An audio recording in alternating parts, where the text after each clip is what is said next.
제가 기도하고 말씀을 나누겠습니다. 기도하겠습니다. 하나님 감사합니다. 이렇게 예배 가운데 나오게 하시고 찬양 부르게 하시고 또 찬양으로 은혜 받게 하시고 하나님의 구원의 역사를 체험하게 하시니 감사합니다. 이 사순절 기간 주의 말씀 순종하여 주의 말씀 묵상하여 나를 위해 죽으신 예수님의 사랑을 더욱더 깊이 깨닫는 우리 모두가 되게 하여 주시옵소서. 이 시간 말씀 가운데 하나님의 말씀이 선포될 때 아멘으로 또 우리의 영혼이 열리고 우리의 삶이 변화되는 거룩한 역사가 일어나기를 간절히 소망하오며 예수님의 이름으로 기도드립니다. 아멘.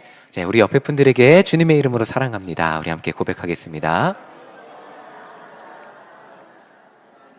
예, 주님의 이름으로 사랑합니다. 예, 또 한 번 더 해볼게요. 우리 잘 오셨습니다 해볼까요? 옆에 분들에게 잘 오셨습니다. 예, 이렇게 보니까 진짜 잘 오신 분들이 계시더라고요. 그렇죠? 예, 잘 오셨습니다. 하나님이 우리를 모두 환영해 주신 줄 믿습니다. 아멘. 제 미국에 처음 갔을 때 그리고 미국 한 7년 있었는데 그때 경험을 생각해 보면 정말 많은 숫자의 한인들이 교회 다니는 것을 경험했어요. 미국 가보신 분들은 아마 교민들 만나보신 분들은 아시겠지만 진짜 많이 다녀요. 그래서 제가 기독일보 기사를 찾아봤어요. 찾아보니까 대한민국 기독교 인구가 전체 인구의 15%에서 25% 요 정도 된다 그러더라고요. 그런데 미국 이민자는 몇 퍼센트 될까 하는데 70%가 교회를 다닌다고 합니다. 이게 지금 신문에 나온 내용이니까 정확히는 확실히 모르겠지만 제가 경험한 바로는 굉장히 많은 숫자, 거의 대부분이 교회를 다녔어요. 교회 못 다니시는 분들은 주일날 일하시는 분들 빼고는 많이들 다니셨습니다.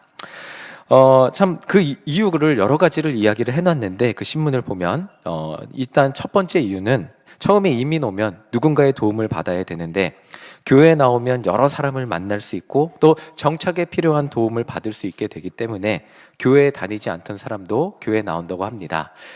저희 그 버지니아의 남부에 리치몬드라는 한인교회가 있었어요. 거기 지금도 그런지 모르는데 한인교회 홈페이지 보면 정착 지원 서비스 이렇게 해갖고 담임 목사님 전화번호가 있을 그 정도로 그렇게 교회에서 도와주기도 했고요. 저는 메릴랜드의 프레드릭이라는 동네에서 담임 전도사를 했는데 한 20명 정도 되는 교회였죠. 근데 어느 날 갑자기 전화가 온 거예요.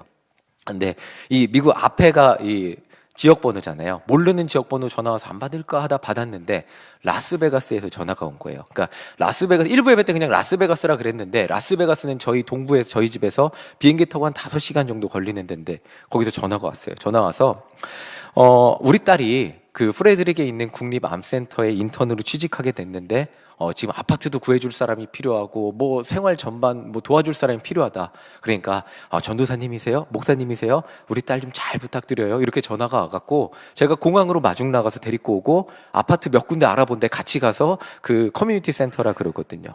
그 커뮤니티 센터, 그러니까 아파트 사무실이죠. 사무실 가서 같이 이렇게 상담하고 이야기하고 아파트 구하는 거 도와주고 또 생활용품 이런 마트 가서 사는 거 이렇게 도와줬던 기억이 납니다.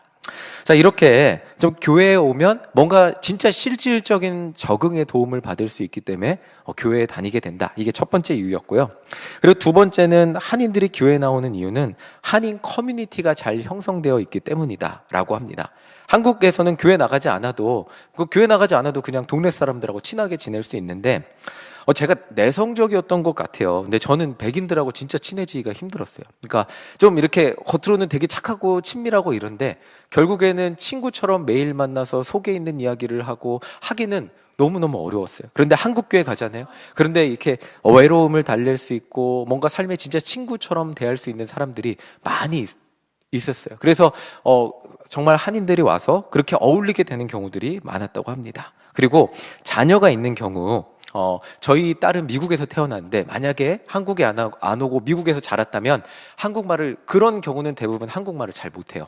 그러니까 부모의 고민은 이거죠. 하루 종일, 그러니까 일주일 내내 영어만 쓰다가, 그리고 자기들끼리 있을 때도 영어만 쓰거든요. 그러니까 한국말을 부모랑 써야 되는데 이게 애들이 발음이 조금 불편하고 약간 어눌한 한국말을 하게 되니까 부모랑 다툴 때도 이게 애들은 영어로 얘기하고 부모는 한국말로 하고 막 이런 식으로 되게 되니까 한국 학교, 한글을 가르치는 그런 교회 가서 한국 학교에 입학시켜서 한글도 가르치고 한국 문화도 그렇게 가르치려고 또 교회에 나온다고 합니다.